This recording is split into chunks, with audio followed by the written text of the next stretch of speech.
If this story moved you, don't forget to subscribe to our channel and let us know what city you're watching from. Let's continue.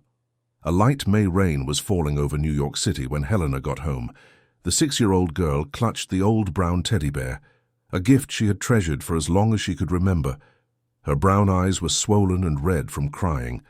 The navy blue jacket of her school uniform was soaked, but she didn't even notice the chill that was starting to seep into her small bones. All she could think about was that her father was gone, vanished, disappeared without a trace 3 weeks ago, and nobody could say where. The house in Queens seemed different now.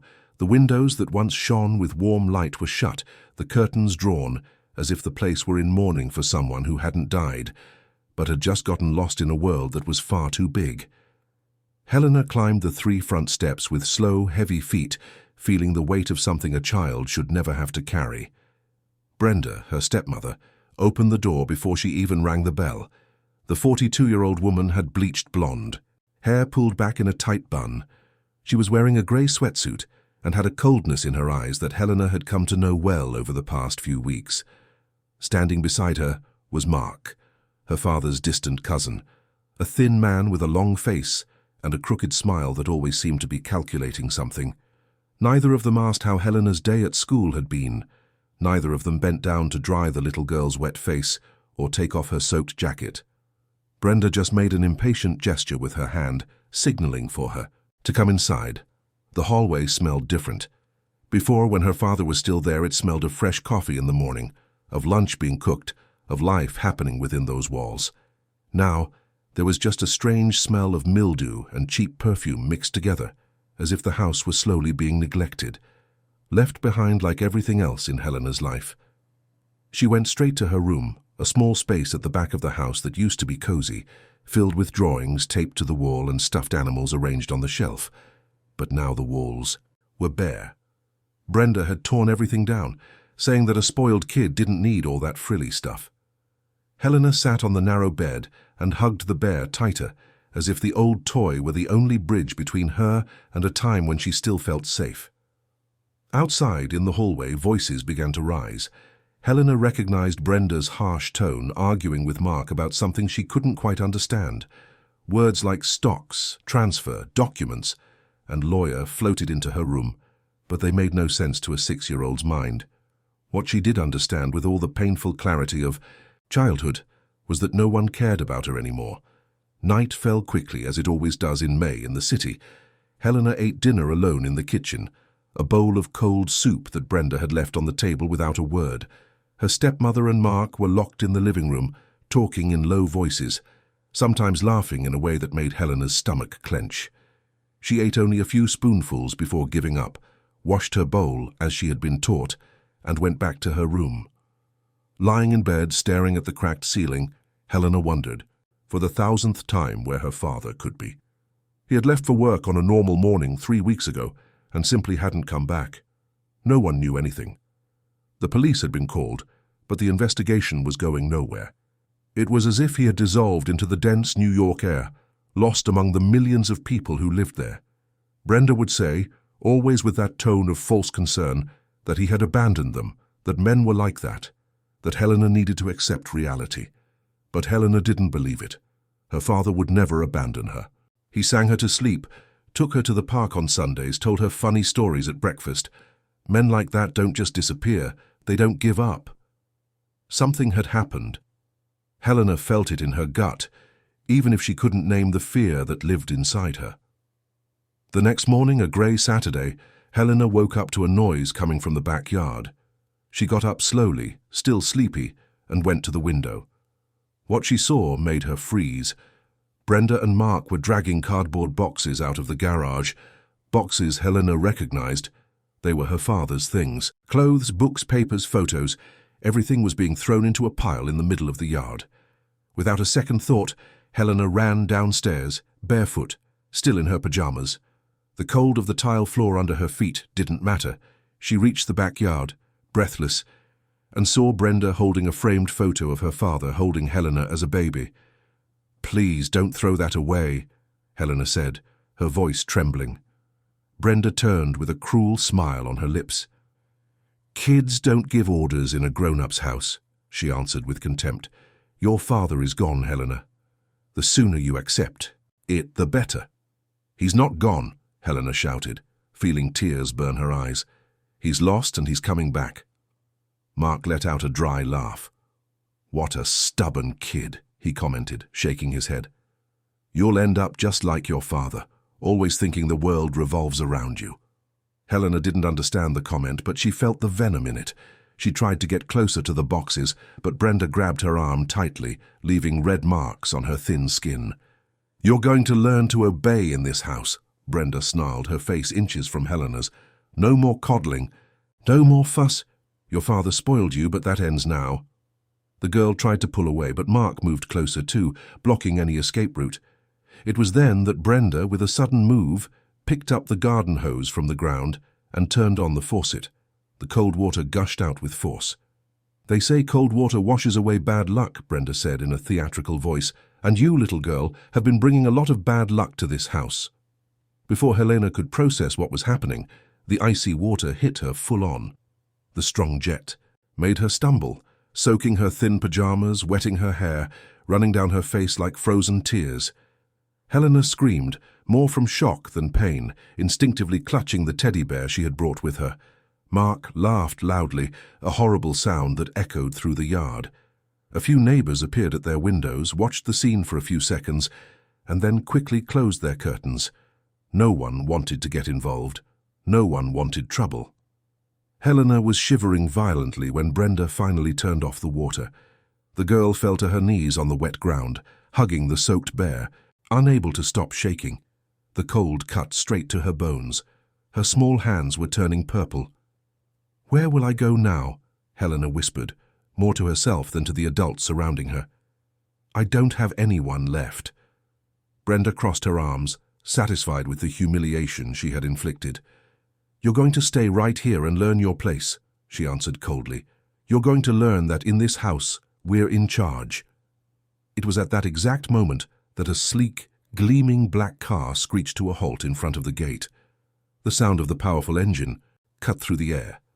The driver's door opened, and a tall man with broad shoulders and a perfectly tailored dark suit got out with firm steps.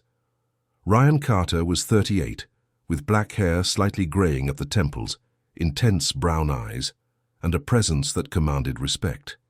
He was known in the neighborhood, a successful businessman, owner of a construction company that was putting up buildings all over the city, a man who had built everything himself after a difficult childhood that few knew about. Ryan was just passing by on his way back from a meeting on the Upper East Side when he saw the scene through the half-open gate. The sight of a wet child, shivering on the ground while two adults laughed, made him slam on the brakes so hard the tires screeched on the pavement. Without a moment's hesitation, Ryan pushed the gate open and strode into the yard. Brenda and Mark turned, surprised by the sudden intrusion. "What's going on here?" Ryan asked, his voice controlled but loaded with an authority that didn't tolerate lies. Brenda quickly composed herself, putting on a mask of innocence. "Just teaching the girl a lesson," she replied with false sweetness. "She needs to learn some respect." Ryan looked at Helena, still trembling on the ground, and something inside him broke. He recognized that look. The look of a child who was losing faith in the world, who was learning far too young that adults could be cruel. "That's not teaching," Ryan said, his voice now harsher. "That's abuse." Mark took a step forward, trying to be intimidating. "Who do you think you are, barging in here and giving your opinion?" he asked arrogantly. "This is none of your business." Ryan didn't look away. "I know this child. I know her father. And that makes it my business." He took off his suit jacket, a grey wool overcoat that was worth more than most people's monthly salary, and knelt beside Helena. Carefully, he placed the coat over the girl's trembling shoulders. "Are you okay?" he asked softly, his voice completely different from the one he had used with the adults. Helena lifted her tear-filled brown eyes and met Ryan's gaze. There was something in those masculine eyes that she hadn't seen in weeks. Genuine concern, real care. She couldn't answer, just nodded slightly, pressing the wet bear against her chest. Ryan stood up and faced Brenda and Mark again. "Where is her father?" he asked directly. Brenda crossed her arms. He disappeared. Abandoned us. The girl is my responsibility now. Your responsibility, Ryan repeated, letting the sarcasm drip from every word. This is how you treat someone under your responsibility? Mark tried to intervene again. Look here, you jerk. You don't know the whole story. This girl is spoiled, stubborn. She needs a firm hand. Ryan took a step toward Mark, and the thin man automatically backed away. The difference in presence between them was stark. A firm hand isn't cruelty, Ryan said slowly. And you both know that very well. Brenda realized she was losing control of the situation. She quickly changed tactics. What do you want? She asked suspiciously. Why are you so interested in a kid that isn't even yours? Ryan didn't answer immediately. He looked again at Helena, who was still shivering even under the warm coat. He recognized that fragility.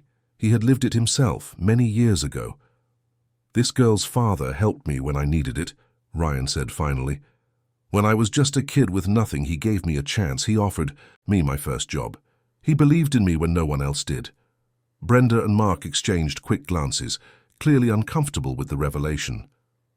And now he's mysteriously disappeared, Ryan continued, letting the sentence hang in the air, heavy with insinuation. Very convenient for you two, don't you think? Mark turned red. Are you accusing us of something?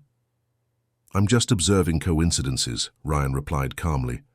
An honest man vanishes without a trace. His wife and cousin get everything, and his daughter is treated like trash. Very interesting coincidences. Brenda stepped forward, trying to regain her authority. You can't just show up here and... Yes, I can, Ryan interrupted, and I will. Helena, do you want to come with me? The girl looked up again, confused, scared, but also hopeful. Come where? She asked in a weak voice. To a warm place, where you can take a hot shower, put on dry clothes, eat something good, where no one will hurt you. Brenda tried to grab Helena's arm, but Ryan blocked the move with his own body. You can't take this child, she screamed. I'm her legal guardian. Ryan already had his phone in his hand. Then I guess we should call Child Protective Services right now, he said. I'm sure they'd love to hear how the legal guardian is spraying a child with a hose in the middle of winter. Mark turned pale. CPS meant an investigation. An investigation meant people asking questions. Questions were the last thing they wanted. That's not necessary, Mark said quickly. It was just a misunderstanding. The girl can go if she wants. Ryan kept his gaze fixed on him. I have your word? You do, Mark answered, swallowing hard. Ryan turned back to Helena. He held out his hand to her. Let's go. Helena looked at the large hand extended toward her, a hand that seemed safe, firm, different from the hands that had hurt her. Slowly, still shaking, she placed her small, cold hand in Ryan's. He helped her stand up carefully, keeping the coat over her shoulders. Together they walked to the gate. Brenda and Mark stood frozen in the yard, watching the scene with poorly disguised expressions of anger and frustration. In the car, Ryan turned the heat up to full blast and grabbed a blanket he kept in the back seat. He wrapped Helena in it carefully, noticing how she was still shivering uncontrollably. You're going to be okay, he said softly as he started the engine. I promise. Helena looked out the window as the car pulled away from the house that no longer felt like a home. She hugged the wet bear and felt something different growing inside her chest. It wasn't exactly hope yet, but maybe it was the beginning of it. Ryan drove in silence through the busy streets of New York. The traffic was heavy, as always, but he didn't care.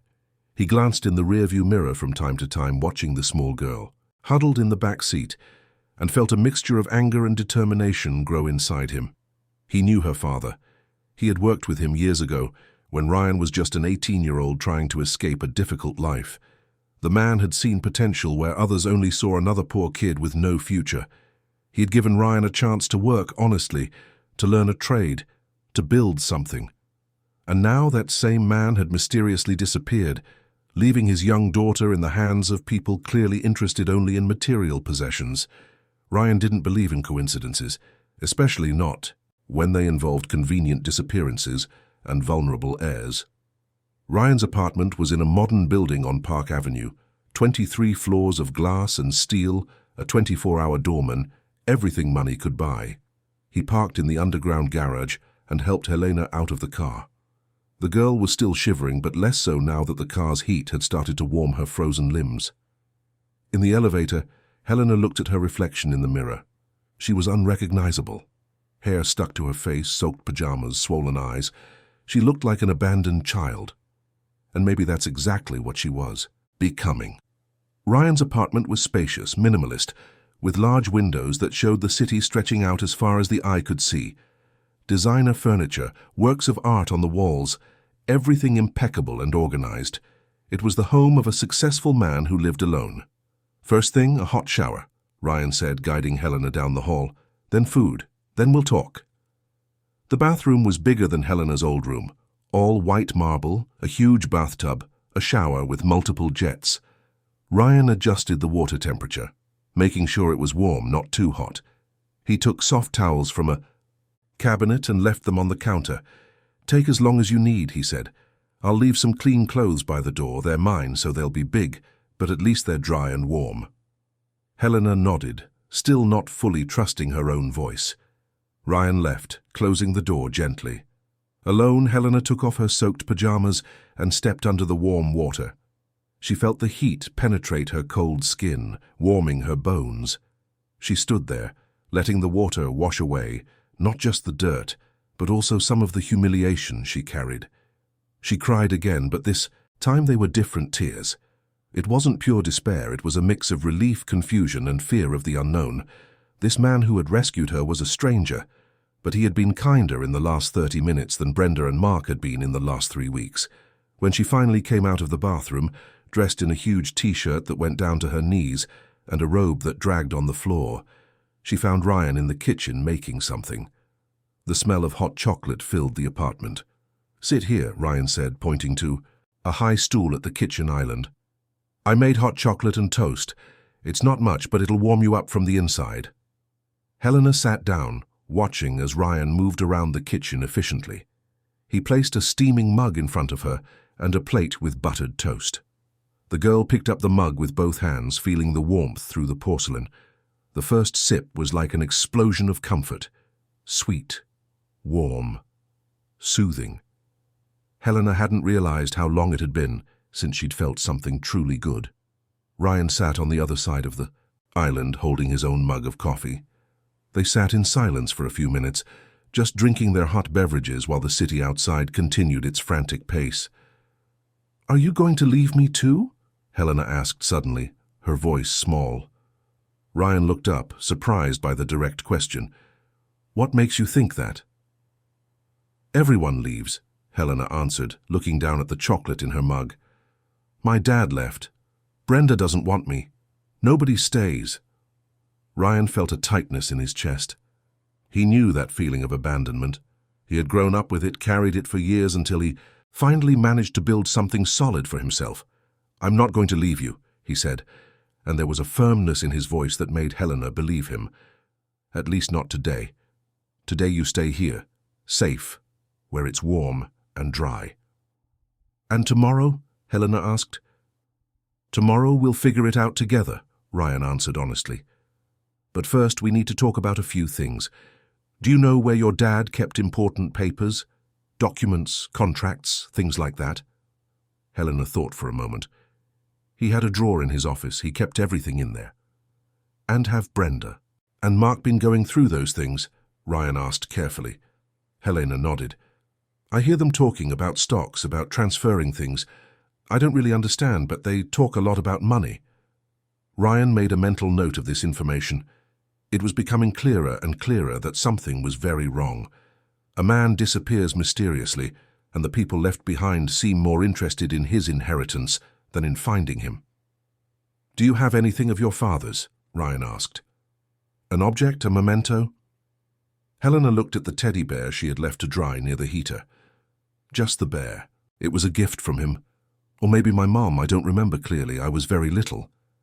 "Can I see it?" Ryan asked. Helena went to get the bear, still damp but no longer soaked. She handed it to Ryan, who examined the toy carefully. It was old, well-loved, with the fur faded in some places. But there was something else. One of the seams was slightly loose, as if it had been opened and resewn recently. "Can I open this here?" Ryan asked, pointing to the seam. Helena shrugged. "If you want." Carefully, Ryan undid a few stitches. He pushed his fingers into the bear's stuffing and felt something solid. He pulled it out slowly and removed a small flash drive protected by a plastic bag.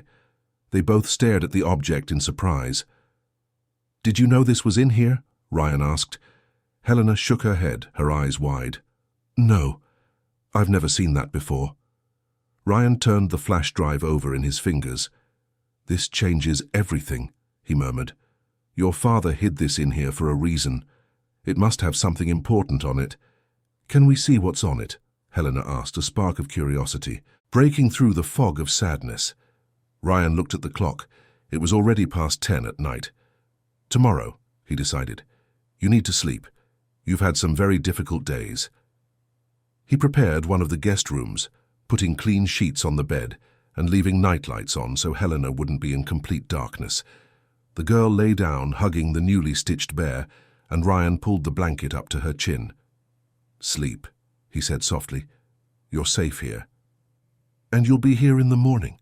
Helena asked, the fear of abandonment still palpable in her voice. "I will," Ryan promised. "I'll be in the living room. If you need anything, just call." Helena closed her eyes, physically and emotionally exhausted. Ryan stayed there for a few minutes, watching the child finally relax, her breathing becoming slower and deeper. When he was sure she was asleep, he left the room quietly. In the living room, he sat on the leather sofa and picked up the flash drive. He looked at the small object for a long time, wondering what secrets it held. What information was so important that a father would hide it in his daughter's favorite toy? Outside, New York continued to pulse. Millions of lives happening simultaneously, stories crossing and separating, tragedies and joys sharing the same urban space. And in that apartment on Park Avenue, two lives that had crossed by chance were about to become intertwined in ways neither of them could yet imagine. Ryan put the flash drive in his pocket and stood up. Tomorrow would be another day. A day for answers, or at least for new questions. But first, Helena needed to rest. She needed to feel that there was still kindness in the world, that not all adults were like Brenda and Mark. And Ryan, looking toward the room where the little girl finally slept in peace, made a silent promise. He would find out what happened to her father. He would protect this child, and he would make those who had tried to hurt her pay for what they did. Not with violence, but with justice. With the truth, with everything he had learned while building his empire from nothing. He would use every resource, every connection, every penny if necessary, because some debts have to be paid. And Ryan Carter always paid his debts. The morning light streamed through, the large apartment windows, bathing everything in the golden hues of a New York Sunday. Ryan had been awake for hours, sitting at the dining room table with a laptop open and the flash drive plugged in. He had spent the night analyzing the files, and what he found confirmed all his suspicions. The flash drive contained audio recordings, scanned documents, and notes made by Helena's father. It wasn't evidence of violent crimes, but of something equally devastating, a meticulously planned conspiracy to separate a man from his own life and fortune. In the audio files, the tired voice of Helena's father narrated his worries. He talked about how he had been feeling increasingly confused, forgetful, disoriented. He mentioned medications that Brenda insisted he take, prescribed by a doctor he didn't know. Documents showed transfers of stocks and properties digitally signed on dates he swore he couldn't remember. And there were text messages between Brenda and Mark, captured in screenshots, where they openly discussed speeding up the process. Ryan took a deep breath, feeling the anger build. There was no documented physical violence, but there was something worse. The systematic destruction of a man's autonomy, the theft of his identity, and assets while he was still alive, vulnerable and confused. He heard light footsteps in the hallway and quickly closed the laptop. Helena appeared at the living room door, still wearing the huge t-shirt that served as a nightgown, her hair messy, her eyes still swollen but less desperate than the night before. "Good morning," Ryan said, forcing a smile. "Sleep well?" Helena nodded slowly, entering the room with hesitant steps, as if she still wasn't sure if this was real. If she wouldn't wake up back in the cold house with Brenda. "Hungry?" Ryan asked. "A little." Ryan got up and went to the kitchen. He prepared a simple breakfast, warm bread that he'd had the doorman get from the corner bakery, butter, strawberry jam, orange juice, and chocolate milk. Helena sat at the table, watching everything with an expression that mixed gratitude and suspicion. As they ate, Ryan decided to be honest. He had learned that children, especially those who had already been through trauma, deserved the truth, not lies disguised as protection. "Helena, I need to tell you what I found on the flash drive," he began, choosing his words carefully. "Your dad was worried. He recorded messages saying he wasn't feeling well, that people were doing things without him really knowing." Helena stopped chewing, her eyes fixed on Ryan. "Is Daddy sick?" "I think he was being given medicine he didn't need," Ryan explained carefully.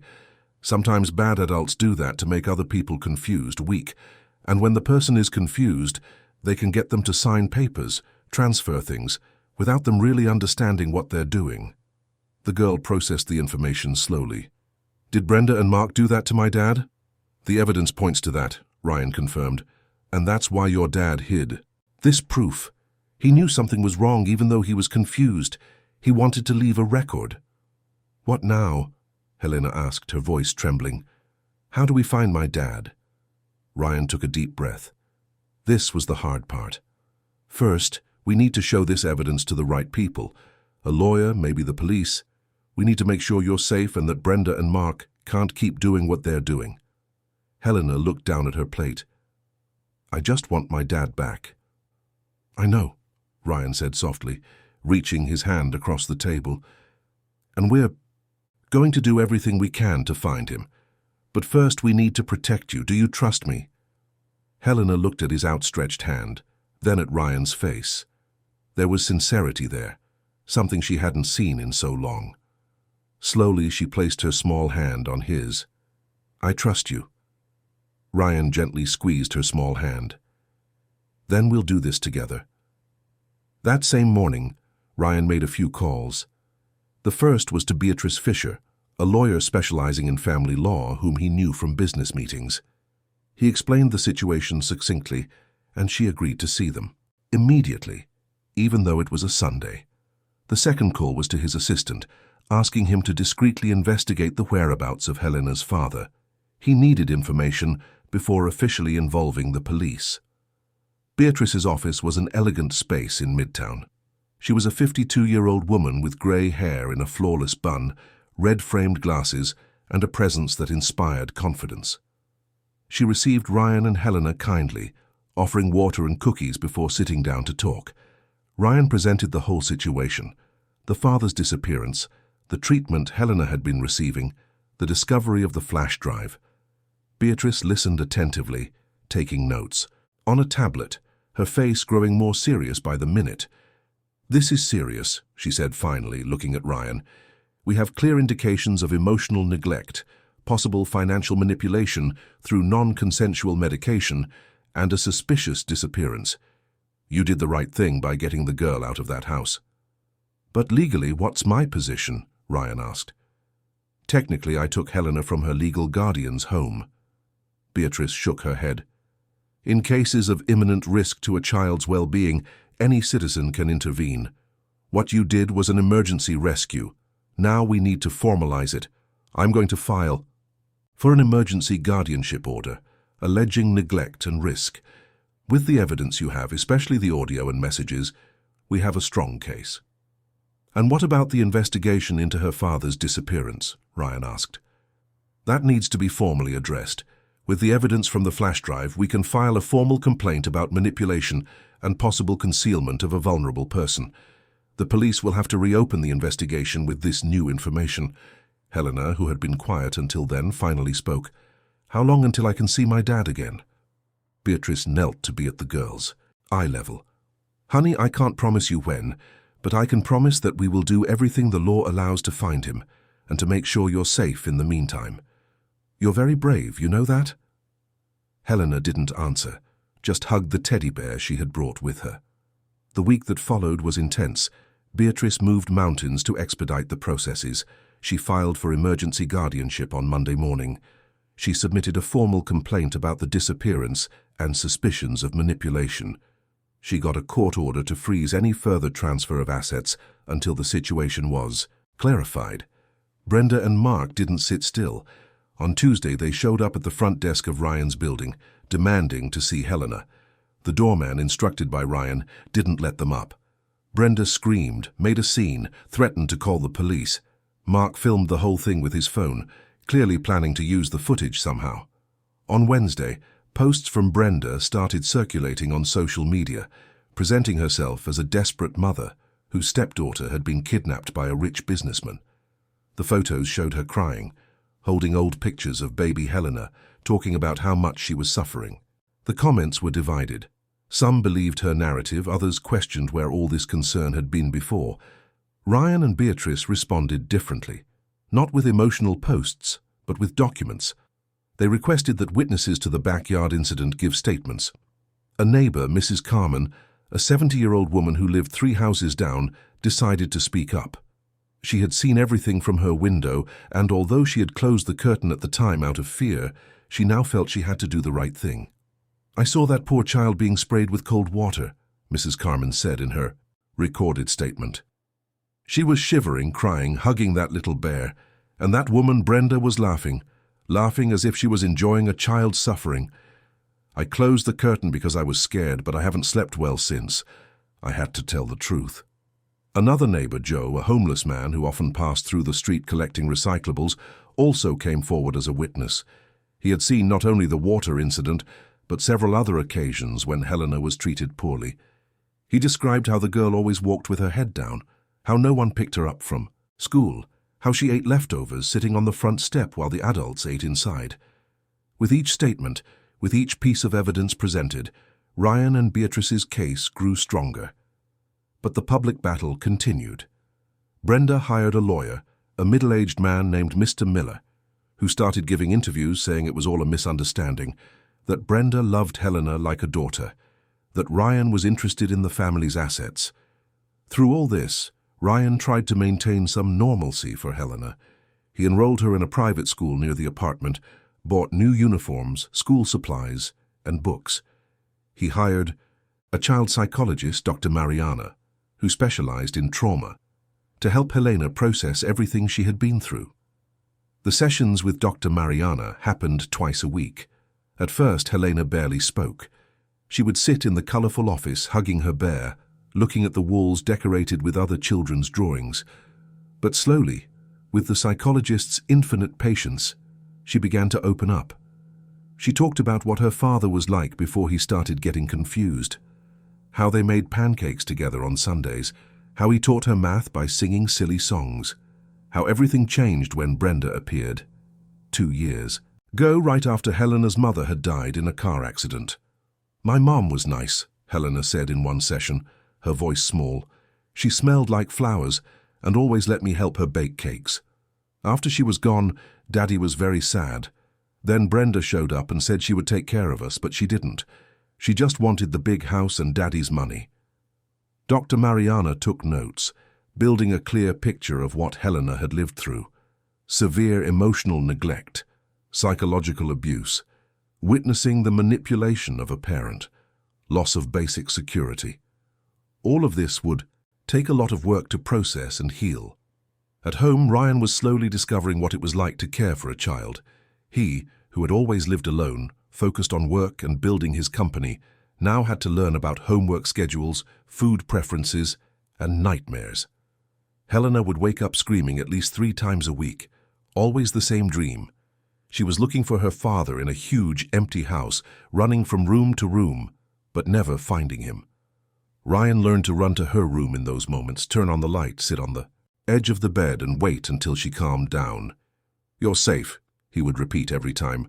"I'm here, you're not alone." One night, after a particularly bad nightmare, Helena asked something that caught Ryan off guard. "Are you going to give me back when this is all over?" Ryan felt like he'd been punched in the gut. "Give you back? To Brenda? Or to an orphanage? When you don't have to take care of me anymore?" Ryan knelt to be at her eye level. "Helena, I'm not taking care of you because I have to. I'm taking care of You because I want to, because you deserve to be cared for, because no child should go through what you've been through. But you're not my real dad, Helena said, tears streaming down her face.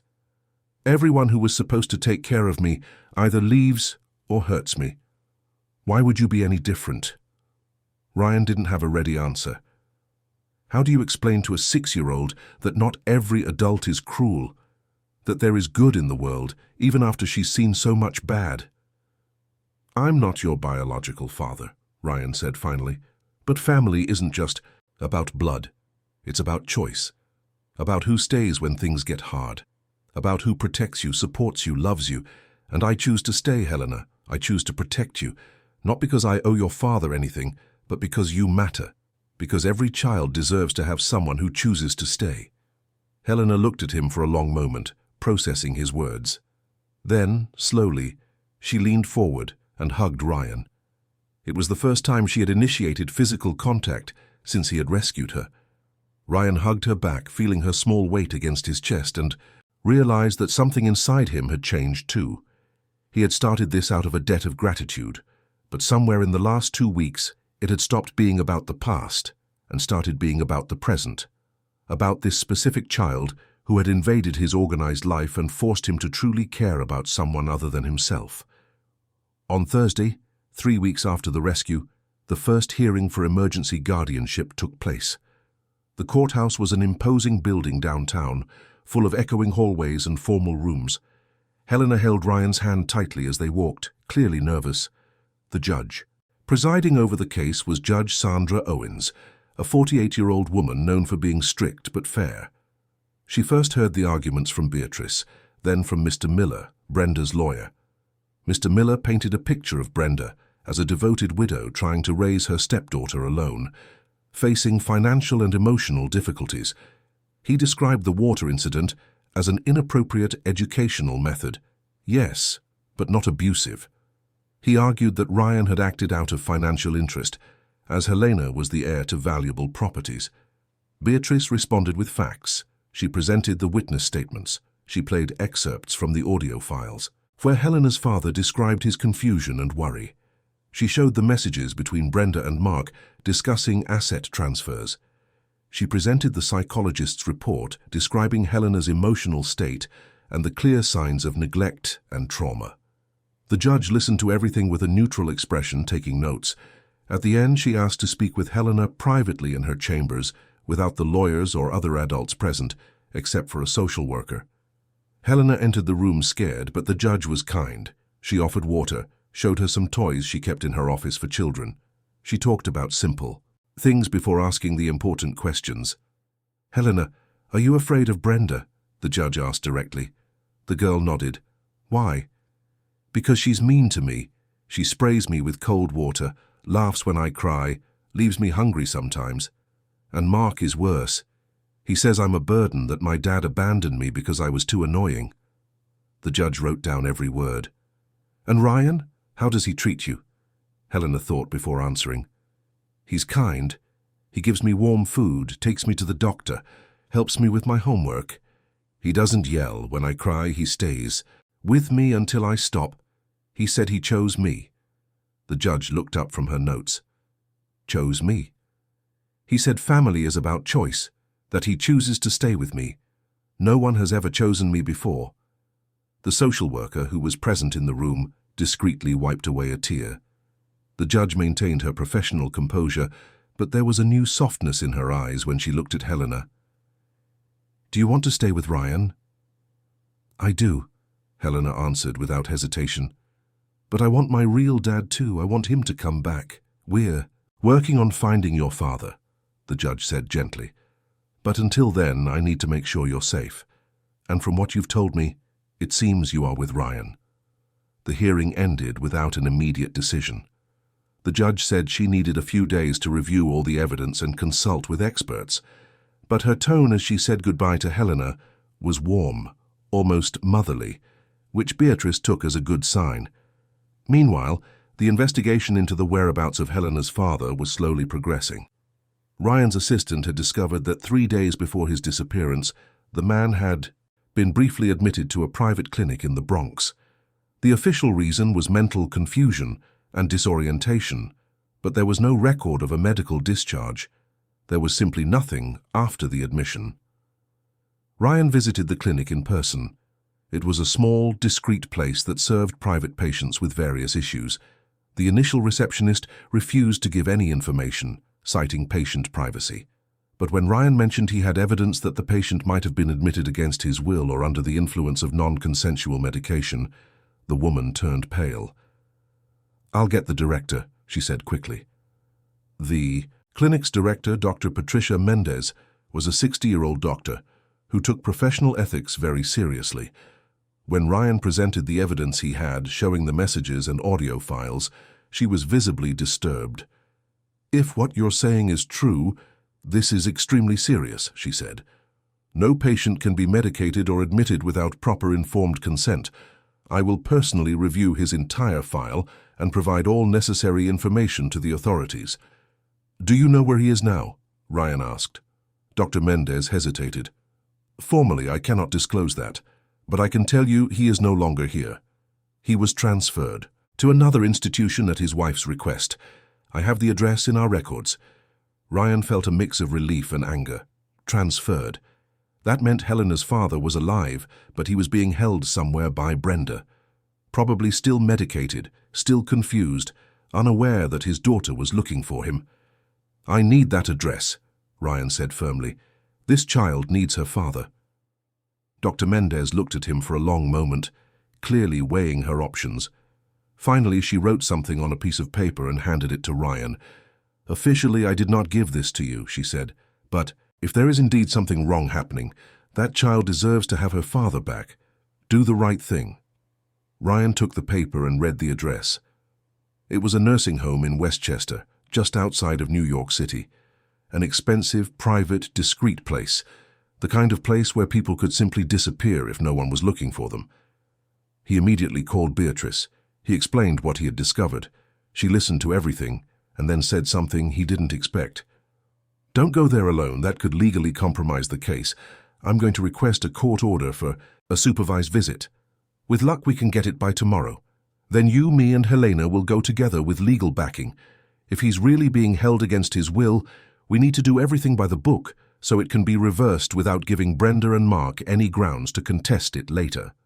Ryan wanted to go immediately, to grab Helena and rush to Westchester to reunite the girl with her father, but he knew Beatrice was right.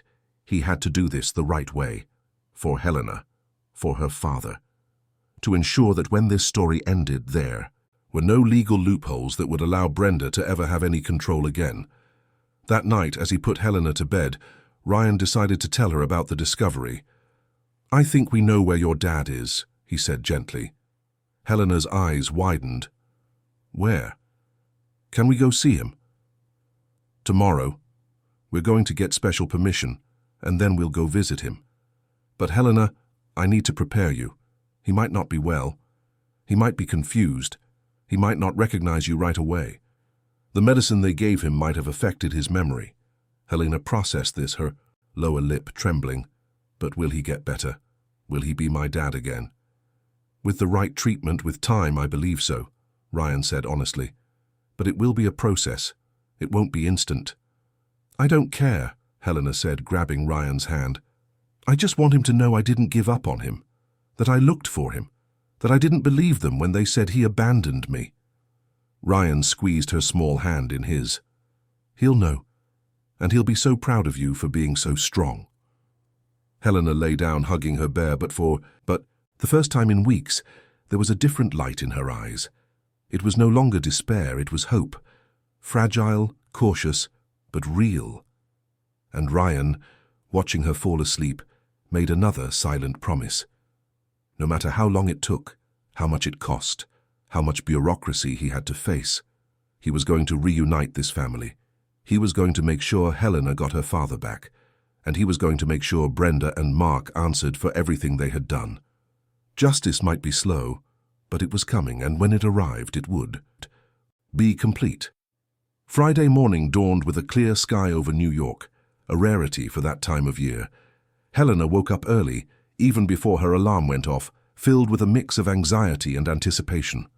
Today was the day. Today, she would see her father for the first time in almost 2 months. Ryan was already awake, making coffee and laying out appropriate clothes for the visit. He had slept poorly, worried about how the reunion would go, about the state they would find Helena's father in, about the girl's possible reactions. Beatrice had secured the court order the night before and confirmed she would accompany them to Westchester along with a social worker. Helena showered quickly and put on the light blue dress Ryan had bought for her the previous week. She wanted to look pretty for her father. She wanted him to be proud when he saw her. She combed her hair carefully, fastening it with a butterfly-shaped barrette her mother had given her years ago, one of the few things Brenda hadn't managed to take from her. In the car on the way to Westchester, Helena was silent, looking out the window as the urban landscapes gradually gave way to greener areas. Ryan drove attentively, occasionally glancing in the rearview mirror to check on her. Beatrice sat in the passenger seat, reviewing documents on her tablet. "Are you ready for this?" Beatrice asked gently, turning to look at Helena. "I think so," Helena replied in a small voice. "I'm scared he won't recognize me, or that he'll be very different." "Your father loves you, Helena," Ryan said, trying to offer comfort. "Even if he's confused right now, that love doesn't disappear. It's in there, waiting to reconnect with you." The nursing home in Westchester was a large white-painted building surrounded by well-tended gardens and tall trees. It looked like a peaceful place, almost too beautiful to be true. Ryan parked in front of the main entrance, and the three of them got out, along with the social worker, who had come in her own car. The receptionist greeted them with initial coldness, but when Beatrice presented the court order, her demeanor shifted to formal cooperation. She called the institution's director, a middle-aged woman named Mrs. Luciana, who led them through quiet corridors to an administrative office. "Mr. Wallace has been with us for 3 weeks," Mrs. Luciana explained, consulting a folder. "He was admitted by his wife with a diagnosis of mental confusion and disorientation. He has been receiving medication to stabilize his condition." "Medication prescribed by which doctor?" Beatrice asked directly. Mrs. Luciana consulted the papers. "Dr. Fernando Castillo. He's the family's private physician, apparently." Beatrice wrote down the name. "We'll need a copy of his entire medical record, including prescriptions and progress notes. The court order covers that." The director nodded, clearly uncomfortable. "Of course, but I must inform you that the patient is heavily sedated. He may not be in a condition for significant interaction." It was Ryan who responded, his voice firm. "That's exactly why we're here, to verify whether this sedation is truly necessary or if it's being used to keep a lucid man artificially incapacitated." Mrs. Luciana swallowed hard. "I'll take you to his room, but I ask that you keep the visit brief and calm. We don't want to agitate the patient."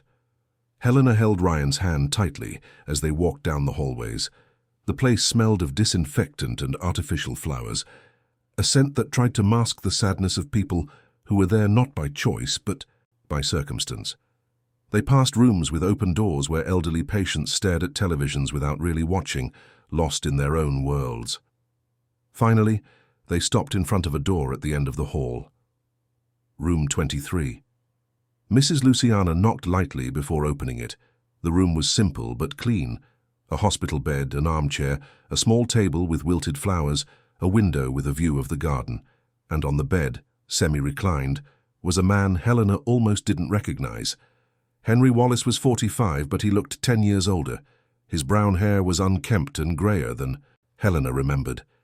His face had a sickly pallor, deep dark circles under his eyes, and an unshaven beard. He was wearing light blue hospital pajamas and staring at the ceiling with a vacant expression, his eyes half closed. "Daddy?" Helena whispered, letting go of Ryan's hand and approaching slowly. Henry didn't react immediately. He continued to stare at the ceiling as if he hadn't heard. Helena got closer, lightly touching his hand on the blanket. "Daddy, it's me." "Helena." This time something shifted in Henry's face. His eyes moved slowly, trying to focus. His mouth opened as if to speak, but no sound came out. He blinked several times, trying to process what he was seeing. "Helena," he finally murmured, his voice slurred, thick. My Helena. Tears began to stream down the little girl's face. I'm here, Daddy. I'm here. Henry raised his hand with effort, trembling, and touched his daughter's face as if to confirm she was real. I thought I dreamed you. Everything is so confusing. Ryan watched the scene with a heavy heart. The man was clearly extremely sedated. The slow movements, the slurred speech, the difficulty focusing. This wasn't natural mental confusion. This was heavy medication. Mr. Wallace, Ryan approached as well. I'm Ryan Carter. I don't know if you remember me. I worked with you many years ago. Henry turned his eyes to Ryan, trying to process. It took several seconds, but then something seemed to click. Ryan, the kid. I gave you a job. You built buildings. Ryan felt a lump form in his throat. That's right. You gave me my first chance. And now I'm taking care of your daughter, because she needed someone. Henry looked from Ryan to Helena, trying to understand. Brenda. Where's Brenda? The room grew tense. Beatrice stepped forward, deciding to be direct. Mr. Wallace, I'm a lawyer. We're here because there are indications that you were admitted without real need, that you're being kept sedated against your will. You need to tell me, did you ask to come here? Do you consent to the medication you're receiving? Henry closed his eyes, making a visible effort to think. I didn't. I don't remember asking. I just remember feeling tired, so tired, and confused. Brenda said it was for my own good, that I needed to rest, but I didn't want to leave Helena. His voice broke on the last sentence.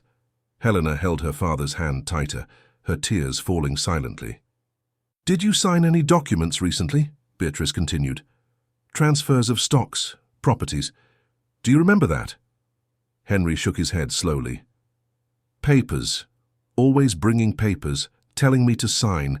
I signed because I was too tired to read. I just wanted them to stop bothering me. Ryan felt the anger rise. Exactly as they had suspected. A man in a vulnerable state being manipulated into signing away his fortune to people who were supposed to be caring for him. The social worker, who had been silent until then, began taking detailed notes. All of this would be documented, used as evidence. The mask of normalcy Brenda had tried to maintain was crumbling. Daddy, Helena said, her voice trembling but determined. You didn't abandon me, did you? You didn't want to leave. Henry opened his eyes again, looking at his daughter with a momentary clarity that cut through the fog of medication. Never, my girl. I would never abandon you. You're all I have. You and the memories of your mother. That's all that matters. Then why didn't you come back? Helena asked, the pain clear in her voice. Why did you leave me with Brenda? Henry tried to sit up straighter, but he didn't have the strength. I tried to talk, tried to leave, but I was always so tired. And they said you were fine, that you were being taken care of. I recorded messages. I hid them in the bear. You found it. I found it, Helena confirmed, taking the teddy bear out of the backpack she had brought. It was here the whole time, waiting. Henry looked at the bear, a tear rolling down his cheek. Your mother gave you that bear. On your second birthday, she knew it would be special, that you would keep it. The conversation continued for another 20 minutes, with Henry alternating between moments of clarity and periods of confusion where the medication seemed to pull him back into the fog. But every moment of clarity revealed more. It revealed a man who had been systematically broken, medicated against his will, kept away from his daughter while his assets were stolen. Beatrice stepped out briefly to make some calls. She returned with news. I've secured an order for the immediate suspension of non-essential medication and Mr. Wallace's transfer to a proper hospital where he can be evaluated by independent doctors. We're getting you out of here today. Mrs. Luciana protested. You can't just take a patient. I can, and I will, Beatrice replied, showing the documents. I have a court order. Mr. Wallace is being held here under non-consensual medication. That is illegal. Prepare the discharge paperwork, or I will include this institution in the investigation. The director turned pale. I'll see to it. 2 hours later, Henry was being transferred to Mount Sinai Hospital in New York, a respected institution where Ryan had contacts. Doctors specializing in medication-induced toxicity and neurological recovery were already waiting. Helena rode in the ambulance with her father, holding his hand the entire time. Henry slept, exhausted from the effort of staying lucid during the visit, but even in his sleep, he held his daughter's hand tightly as if afraid she would disappear if he let go. At the hospital, doctors immediately began the process of gradually reducing the medication. They couldn't just stop everything at once without the risk of severe withdrawal, but they could start a controlled detoxification. Dr. Mark Evans, the neurologist in charge of the case, was honest with Ryan and Beatrice. "It will take weeks, possibly months, to fully reverse the effects," he explained. "His brain has been exposed to high doses of sedatives for a prolonged period. There's a good chance of a full recovery, considering he's relatively young and healthy, but the process will be slow. We'll see gradual improvement, first motor coordination, then mental clarity, and finally, full memory." "But he's going to be okay?" Helena asked, having overheard the conversation. Dr. Evans knelt to her level. "I'm going to do everything I can to make sure of it. Your dad is strong, and now he has you back. That makes all the difference in recovery." While Henry began his recovery process at the hospital, Brenda and Mark discovered they had lost control of the situation. When they learned of the transfer, they tried to go to the hospital, but security already had orders not to let them in. Brenda screamed in the lobby, made a scene, threatened to sue everyone, but when the police arrived with a search and seizure warrant to investigate possible embezzlement and unlawful confinement, she paled. The police investigation moved quickly now that they had Henry to testify, even if he was still confused. Experts analyzed the transfer documents and confirmed that several signatures had been made digitally using a certificate that Brenda had access to. More than that, they discovered that the doctor who had prescribed the heavy medications, Dr. Fernando Castillo, had received substantial payments from Mark in recent months. Dr. Castillo, confronted with the evidence, crumbled. He admitted to prescribing heavy sedatives without real medical justification, simply because Mark had paid him well. He claimed he didn't know the full plan, that he thought it was just to keep a difficult man calmer. But the evidence told a different story. It showed he knew exactly what he was doing. The second hearing on Helena's guardianship took place 2 weeks later, in a courtroom thick with tension. This time, Henry was present, still weak, but considerably more lucid. The medication had been significantly reduced, and he could hold coherent conversations, though he still had occasional memory lapses. Judge Sandra Owens heard Henry's testimony in person. He described, in a voice still weak but firm, how he had been manipulated, how Brenda and Mark had used medication to make him vulnerable, how he had tried to protect his daughter but couldn't because he could barely stay awake most of the time. "I trusted her," Henry said, his voice filled with pain. "After my wife passed away, I was lost. Brenda showed up and seemed to genuinely want to help. I married her thinking Helena would have a mother figure. It was the biggest mistake of my life. She never wanted Helena or me. She just wanted the money, the properties, everything I had built." Brenda, sitting with her lawyer, tried to maintain her composure, but the cracks were visible. Mr. Miller tried to argue that it was all a misunderstanding, that Brenda had acted in good faith, but every argument was dismantled by the evidence. The witnesses were called one by one. Mrs. Carmen described Helena's humiliation in the backyard. Joe spoke of the constant neglect. Dr. Mark Evans presented medical reports showing the inappropriate level of sedation Henry had suffered. Dr. Mariana, the psychologist, spoke about the trauma Helena had developed. And then it was Helena's turn. The judge called the girl to testify in a private setting, but Helena asked to speak in the courtroom. She wanted everyone to hear. In a small but steady voice, Helena told her side of the story. She didn't cry, she didn't hide. She looked directly at Brenda and Mark and told them everything. The cold water, the cruel words, the hunger, the constant fear. And then she looked at Ryan and spoke about how he had saved her. "He didn't have to do anything," Helena said. "He could have just driven by. But he stopped. He covered me with his coat. He took me to a safe place. He gave me food, school, affection. He made me feel like I mattered, like I wasn't a burden. The room fell silent. Even Brenda's lawyer seemed moved. "And your father?" the judge asked gently. "What do you feel about him now?" Helena looked at Henry, who was sitting in the public gallery, his eyes full of tears. "I love my dad. He didn't abandon me. He was sick, but he's getting better, and I want to be with him. But I want Ryan to stay too, because he saved me too. Because family isn't just blood, it's who chooses to stay." The phrase echoed in the courtroom. Ryan felt his own tears threatening to fall. Henry wiped his face unashamedly. The judge looked at Henry. "Mr. Wallace, are you in a condition to resume custody of your daughter?" Henry stood up with difficulty, leaning on the chair. "I want my daughter with me more than anything in this world. But I'm also a realist. I'm still recovering. I'll need time to be 100% again. And in the meantime, I trust Ryan Carter to continue caring for her. He has proven to be more of a father to Helena in these past few weeks than I was able to be in the past few months." Ryan stood up as well. "With all due respect, Your Honor, this isn't about replacing anyone. Helena needs her father, and Henry needs his daughter. My role is just to ensure they have the time and space to reconnect, while I protect Helena from those who tried to hurt her." The judge nodded, clearly impressed by the maturity and generosity of both men. "I will decree the following. Temporary joint custody. Helena will be under the legal responsibility of Ryan Carter and Henry Wallace jointly, with both having equal rights and duties. As Mr. Wallace recovers, this situation will be re-evaluated. Brenda Wallace and Mark Santos are prohibited from any contact with the minor until further notice. The criminal case against them for embezzlement and other crimes will proceed in the appropriate court." She banged the gavel.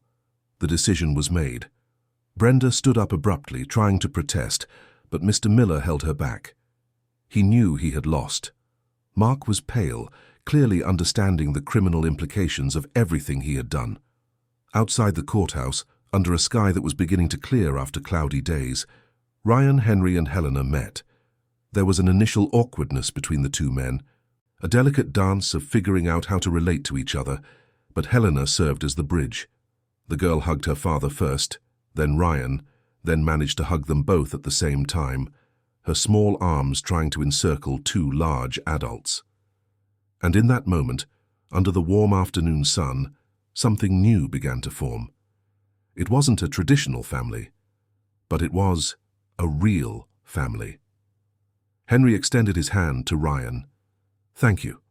I have no words to thank you for what you did for my daughter." Ryan shook his hand, then pulled the man into a brief but sincere hug. "You would have done the same for me. In fact, you already did, 20 years ago. You gave me a chance when no one else would. This is just the circle closing." The three of them went to dinner together at a family pizzeria near the courthouse. Helena sat between the two men, radiant with a happiness she hadn't felt in so long.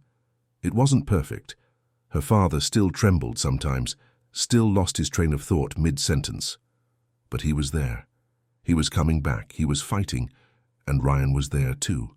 Not as a replacement, but as an addition, as another adult who chose to love and protect a child who deserved it.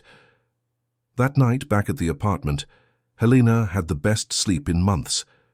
She had no nightmares. She didn't wake up screaming. She slept deeply, hugging the teddy bear that had kept so many secrets and dreamed of a future that finally seemed possible. In the living room, Ryan and Henry talked late into the night. About the past, about future plans, about how to navigate this unprecedented situation they had created. They decided that when Henry was fully recovered, they would look for a bigger house where they could live together, at least for a while, so Helena could have stability with both of them present. Life was far from simple. There were still criminal investigations. There was still medical recovery. There was still trauma to process. But for the first time in a long time, there was real hope. Helena had her father back. She had Ryan as a protector and mentor, and she had the certainty that no matter what came next, she was no longer alone. The darkness that had dominated her life was finally receding, and in its place, slowly but surely, The light was beginning to shine. 6 months later, New York awoke to another autumn day. The yellowed leaves fell from the trees on Park Avenue as Helena, now a newly turned 7-year-old, walked hand in hand with Ryan toward her school. She wore her immaculate uniform, a pink backpack on her shoulders, and a smile that finally seemed permanent on her face. Life had changed drastically since that rainy day in May. The girl who had shivered with cold and fear in Brenda's backyard seemed to belong to another life, another person. Helena laughed loudly, asked endless questions, had friends at school, and dreamed of being a veterinarian when she grew up. Ryan had changed too. The solitary businessman who lived only for work now had school meetings on his calendar, knew all the teachers by name, could braid hair, and had a collection of children's drawings on his apartment refrigerator. His secretary joked that he had become a different person, lighter, more human, and Henry was almost completely recovered. He still took light medication to help with some residual effects of the intoxication he had suffered, but he was lucid, strong, and present. He had returned to work part-time at an architecture consulting firm and spent his afternoons and evenings with Helena, making up for all the lost time. The three of them had moved into a house in Brooklyn, a spacious brownstone with a backyard where Helena could play. It was an unusual situation, 2 adult men living together to raise a child, but it worked. Ryan and Henry had developed a genuine friendship based on mutual respect and a shared love for Helena. They divided responsibilities, decisions, joys, and challenges. Today was a special day. After months of investigation and preparation, the final hearing of the criminal case against Brenda and Mark was finally happening. Helena wouldn't be there. She was too young to witness it, but Ryan and Henry would be there to represent her. After dropping Helena off at school, Ryan met Henry in the parking lot. They went together to the criminal court, where Beatrice was already waiting for them. The lawyer was confident. The evidence was solid, the testimonies consistent, and Brenda and Mark's defense had crumbled over the months. The courtroom was packed. Journalists had taken an interest in the case, which had gained media attention as an example of financial manipulation and family neglect. Brenda entered wearing a sober suit, trying to look respectable, but her face was marked by months of stress. Mark looked smaller, shrunken, as if he finally understood the gravity of what he had done. The criminal judge, Judge Robert Mendez, a 60-year-old man known for his strict sentences in cases of crimes against the vulnerable, presided over the session. He had studied every page of the case file, every piece of evidence, every testimony. The prosecution presented the case methodically. They showed how Brenda had approached Henry shortly after the loss of his wife, gaining his trust while already planning to appropriate his assets. They demonstrated how Mark, a distant but greedy cousin, had joined the conspiracy. They presented the fraudulent prescriptions from Dr. Castillo, who had already lost his medical license and was awaiting his own trial. The messages between Brenda and Mark were read aloud in court, revealing shocking conversations where they openly discussed accelerating Henry's sedation, transferring assets quickly, and getting rid of Helena as soon as possible by sending her to a distant boarding school. Henry had to testify again, describing the months of induced confusion, the feeling of being trapped in his own body, unable to protect his daughter even though he knew something was wrong. His voice broke several times, but he maintained his composure. Ryan testified about the day he found Helena. He described the scene in detail. The child shivering, wet, humiliated while adults laughed. He looked directly at Brenda as he spoke, and she averted her eyes, unable to hold his gaze. The witnesses were heard again. Mrs. Carmen, now more courageous, not only confirmed what she had seen, but revealed other incidents she had witnessed.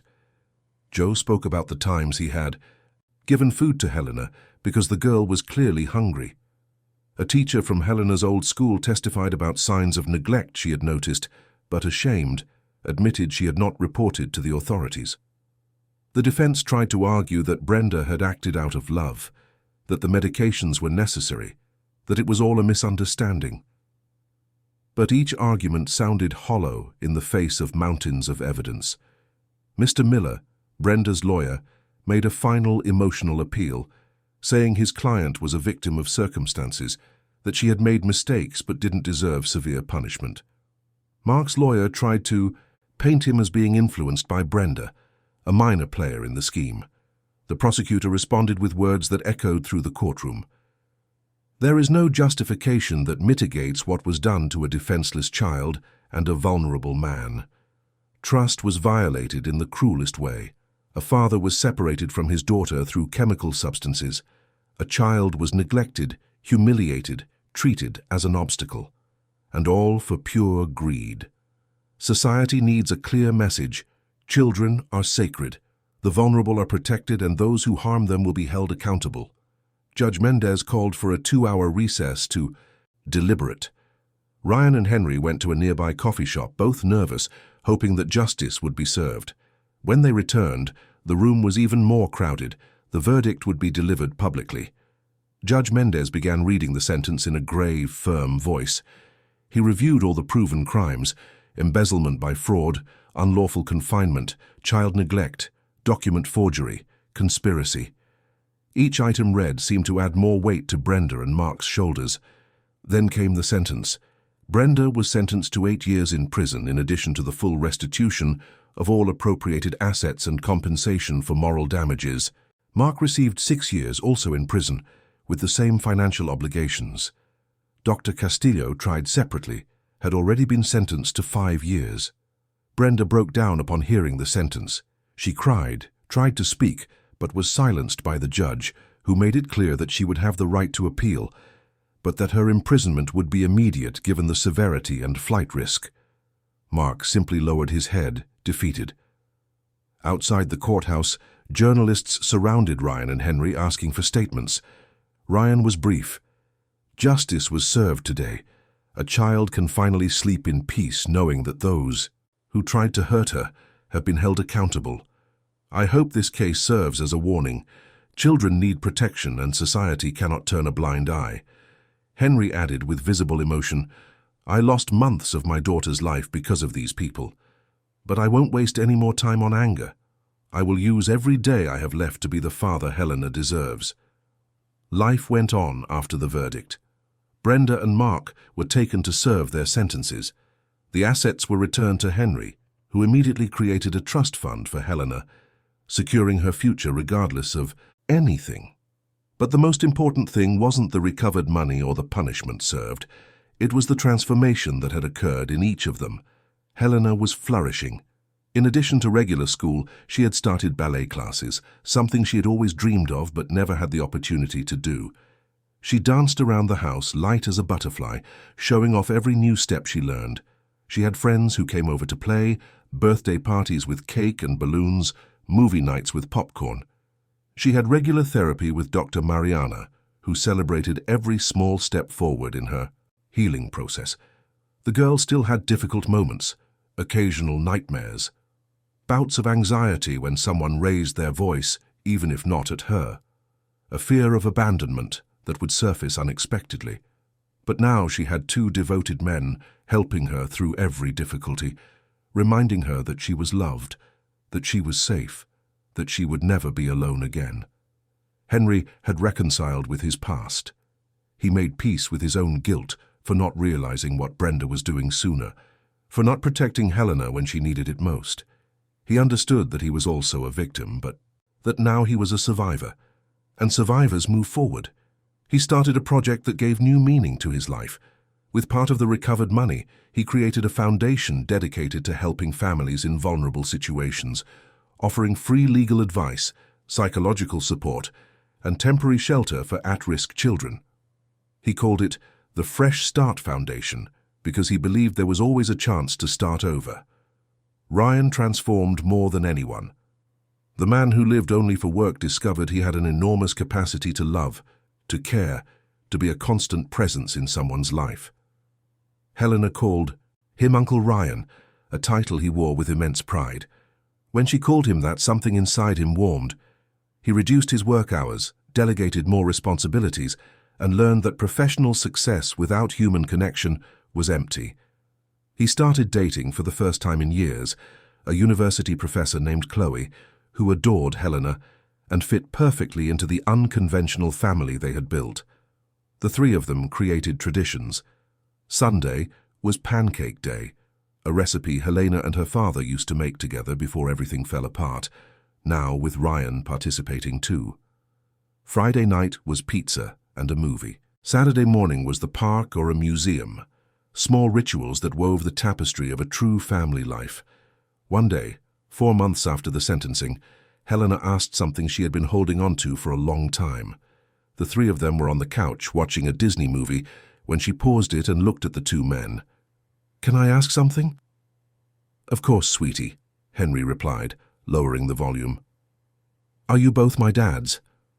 The question caught them both by surprise. They exchanged glances, not knowing exactly how to answer. "Biologically, your dad is Henry," Ryan began, carefully. But family is more than biology," Henry completed, picking up the cue. "It's about who's present, who loves, who cares." Helena thought for a moment. "So I can have two dads, one who made me and one who saved me." Ryan felt a lump in his throat. "If you want to, you can."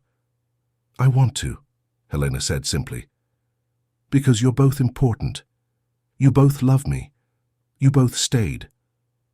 In that moment, the three of them hugged on the couch, a pile of affection and acceptance. It wasn't a traditional family. It didn't follow any rule book, but it was real. It was strong. It was chosen.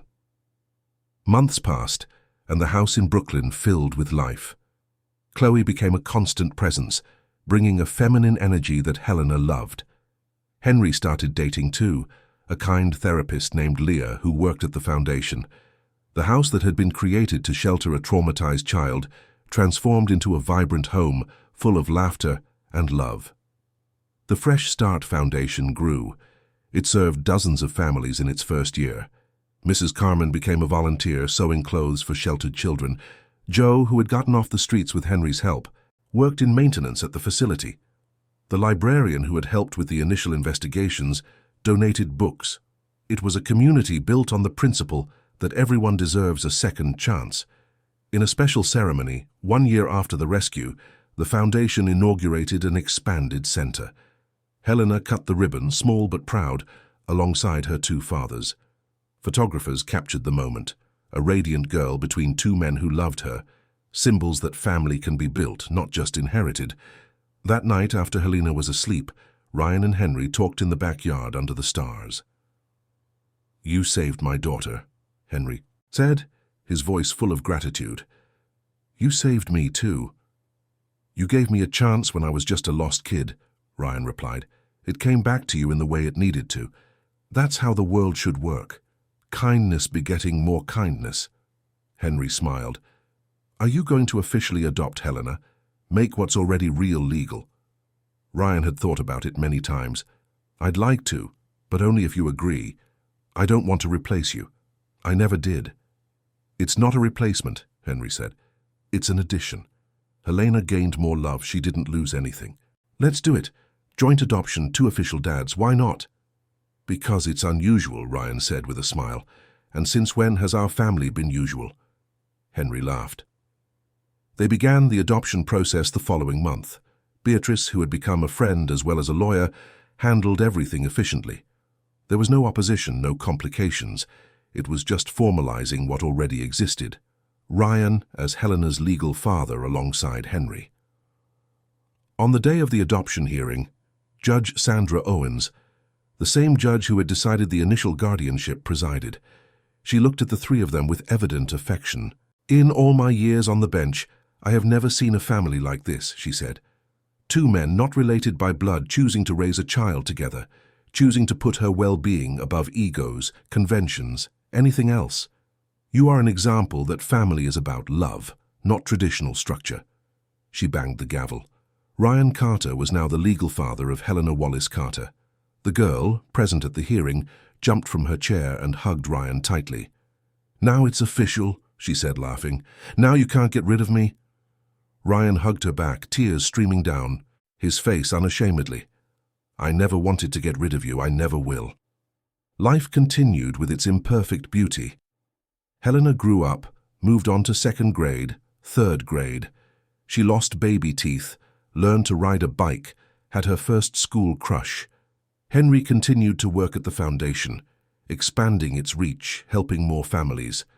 Ryan balanced his career and fatherhood, discovering he could have both without sacrificing either. There were challenges. Helena had occasional emotional relapses, especially around significant dates. Henry had brief episodes where his memory failed, reminders of the damage the intoxication had caused. Ryan dealt with criticism from people who didn't understand their family arrangement, but they faced everything together. Chloe and Leah became integral parts of the family as well. They married in small ceremonies where Helena was a flower girl at both, radiant in pink dresses. The house in Brooklyn became too small, and they moved to a larger place where everyone could live comfortably. On a special evening, 3 years after the rescue, they had a celebratory dinner. It wasn't anyone's birthday, not a holiday.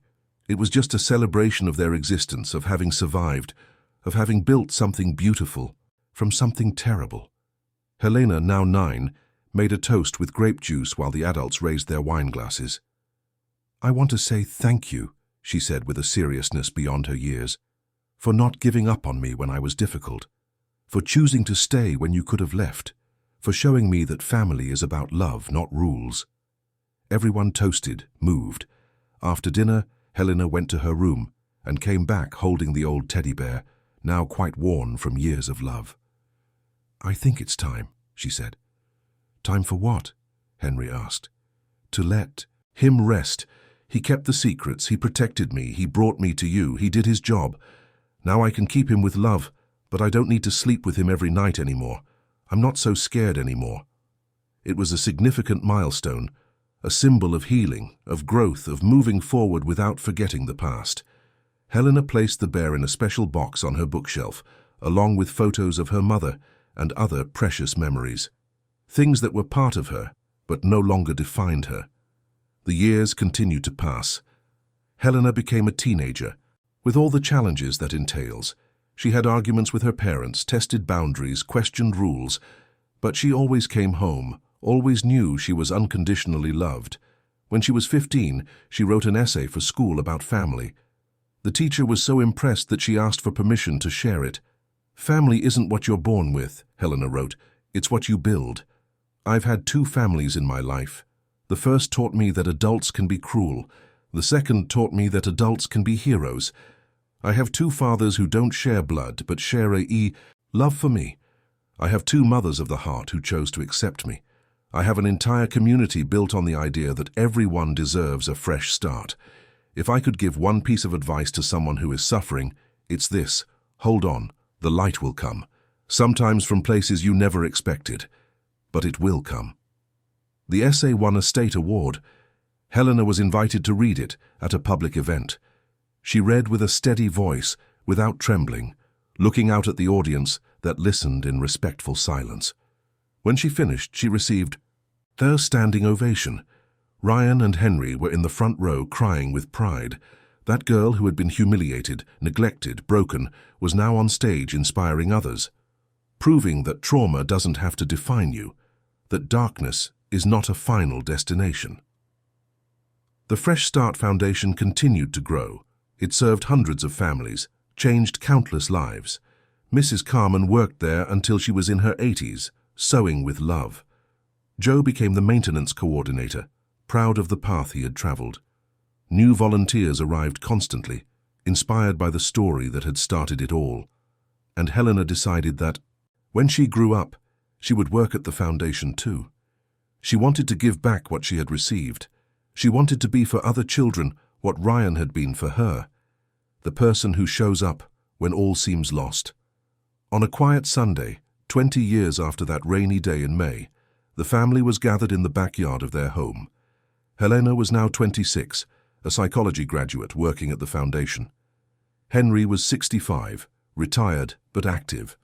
Ryan was 58, also retired, dedicating himself to traveling and enjoying the life he had almost let pass him.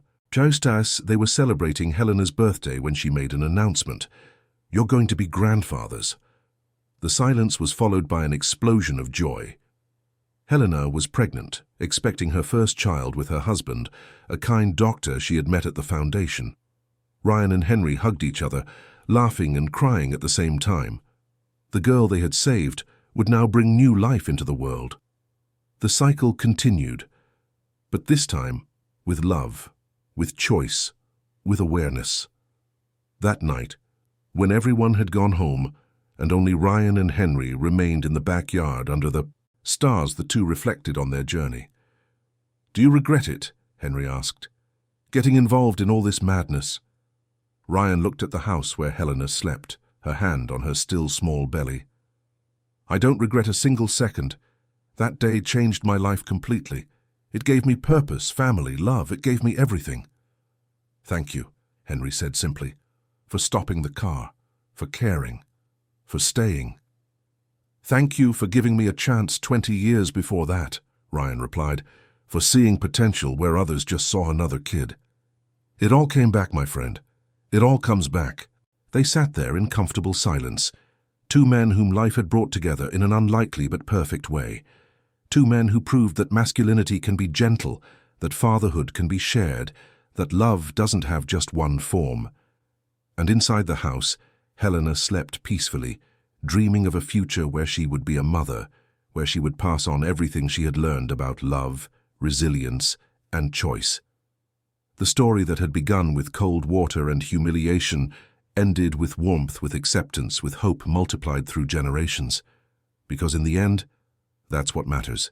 Not where we start, but where we choose to go. Not who hurts us, but who heals us. Not the family we are given, but the family we build. And Helena, Ryan, and Henry had built something extraordinary. A family woven not from blood, but from choice. From a love that decides to stay when everything says to leave. From a courage that protects even when it's hard. From a hope that insists on shining even after the deepest darkness.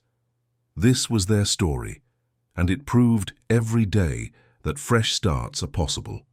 That kindness wins. That love, true and chosen, always finds a way. End of story. Dear listeners, we hope the story of Helena, Ryan, and Henry touched your heart deeply. If you were moved by this journey of pain, rescue, and new beginnings, please leave a like, subscribe to our channel, and tell us in the comments which moment stood out to you the most. Every day we bring you intense stories like this one, revealing the deepest side of the human soul, reminding us that even in the most difficult situations, there is always hope. That family isn't just blood, but choice. That kindness can transform lives. We'll see you in the next episode with another story that will stir your emotions and renew your faith in humanity.